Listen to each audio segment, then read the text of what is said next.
amendement qui a été introduit dans un projet de loi sur le Covid, de la gestion du Covid, et qui vient en fait réintroduire rétroactivement l'amendement Tétouanoui pour l'appliquer à l'ensemble des dossiers, et non pas comme c'est le cas depuis la décision du Conseil d'État de janvier 2020, uniquement aux dossiers déposés après l'adoption de l'amendement Tétouanoui. Est-ce qu'on a une idée du nombre de dossiers que ça peut concerner? Ben, ça concerne le gros des dossiers, puisque le gros des dossiers a été déposé avant cet amendement. Il y a encore des dossiers qui sont déposés maintenant, mais le gros des dossiers a été déposé avant. Je me souviens qu'il a fallu la commission pour qu'on donne des moyens supplémentaires au CIVEN pour que le traitement des dossiers soit accéléré.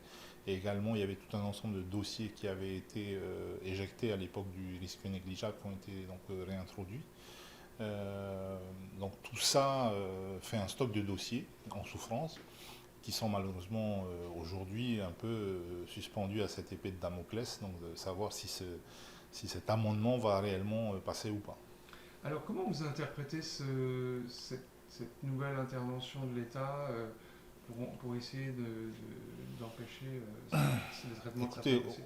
au mieux c'est de la maladresse et de l'incompétence, au pire c'est du mépris. Voilà. Et politiquement, vous l'interprétez comment?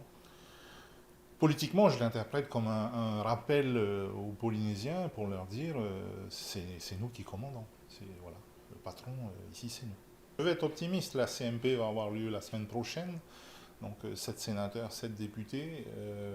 Le Sénat a été très clair dans sa position. Il a parlé de respect des Polynésiens, de respect des victimes du nucléaire, de devoir de l'État français. Donc je ne pense pas que les sénateurs au sein de la CMP changeront de position.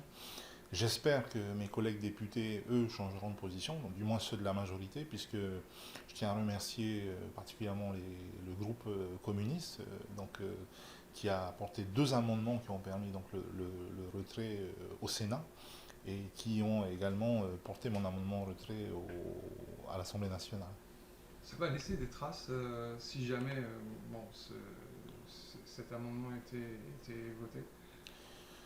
Ben, écoutez, le président Macron devait venir avant le Covid, il a peut-être envisagé de revenir après, mais à sa place, je réfléchirai à 2 fois parce que venir en Polynésie après avoir réintroduit cet amendement rétroactivement, je ne sais pas s'il sera bien accueilli.